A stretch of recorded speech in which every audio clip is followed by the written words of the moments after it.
memulai aktivitas pembelajaran hari ini, kita awali dengan kegiatan membaca selama 15 menit. Ya, kegiatan ini adalah kita punya kebiasaan harian. Ya, oke. Sebelum kita mulai aktivitas membacanya, menurut kalian mengapa membaca itu penting untuk kita lakukan? Ya?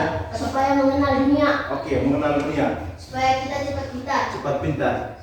Supaya mengasah otak, Pak. Mengasah otak.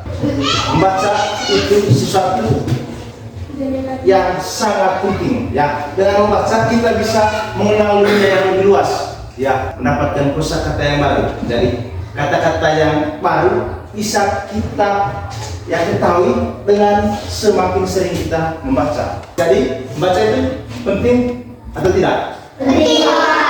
Itulah kenapa setiap harinya kita memaksakan kita semua untuk membaca selama 15 menit. Ya, oke.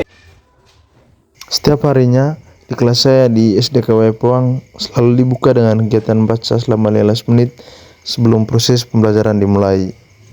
Kesempatan ini diisi dengan membaca buku cerita yang diambil dari perpustakaan sekolah.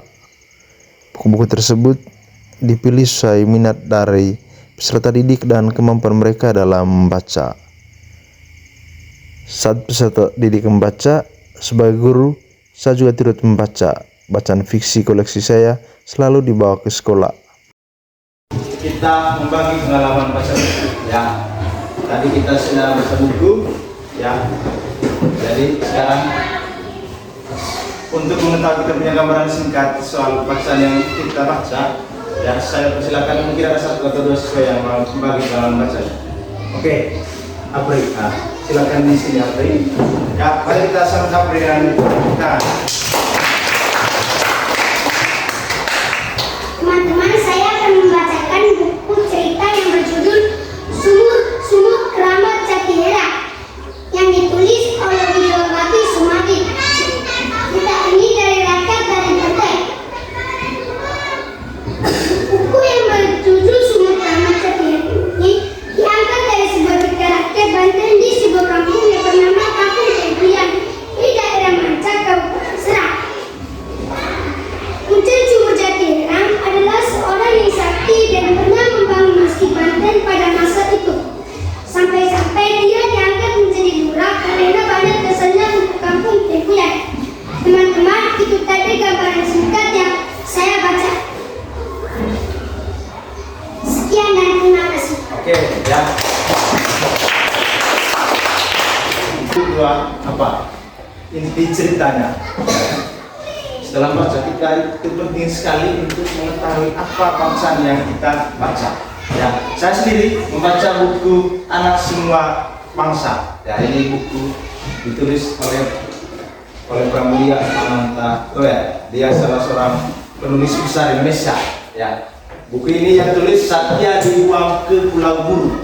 Ya, dia dulu tahanan di zaman Soeharto. Ya, dia seorang penulis. Ya, lalu dia dibuang ke Pulau Buru. Pulau Buru itu berada di Provinsi Maluku Utara, ya, Indonesia bagian timur.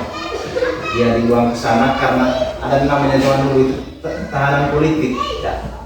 Jadi karena dia kesepian, dia isi waktunya dengan menulis. Ya.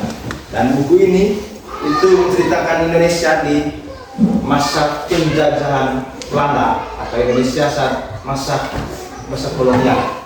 Ya. Kalau kalian dewasa nanti bisa isi waktunya dengan membaca novel.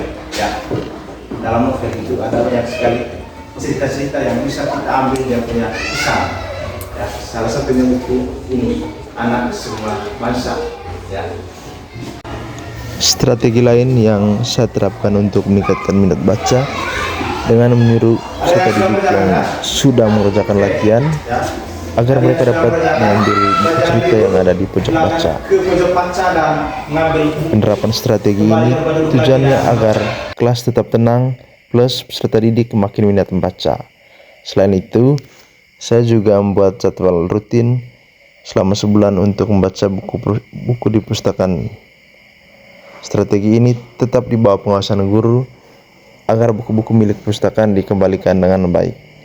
Selama ini saya melihat antusiasme peserta didik dengan menerapkan jadwal rutin. Saya yakin perlahan-lahan sesuatu yang dibiasakan akan berjalan dengan baik.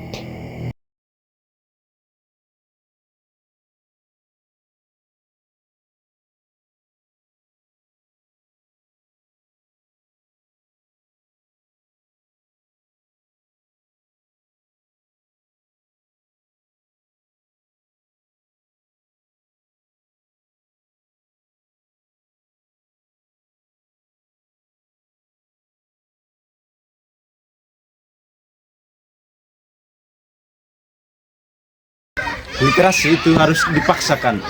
Guru harus mendorong siswa untuk membaca dengan tekun. Ya, guru bisa menyiasatinya dengan kegiatan membaca selama 15 menit sebelum pembelajaran. Selain itu, guru juga bisa membuat strategi para siswa, misalnya di sela pembelajaran saat ada siswa yang sudah mengerjakan latihan, guru dapat mengarahkannya ke pojok baca supaya siswa yang sudah mengerjakan latihan mereka tidak menciptakan keributan di dalam kelas. Lebih dari itu, guru juga bisa membuat strategi lain dengan membuat jadwal rutin untuk mengunjungi perpustakaan. Di sekolah, guru harus mulai membiasakan siswa agar literasi membaca itu dipaksakan. Saya yakin dan percaya perlahan-lahan itu akan membuahkan hasil yang baik sehingga siswa kita lebih melek literasi. Sekian dan terima kasih. Salam literasi.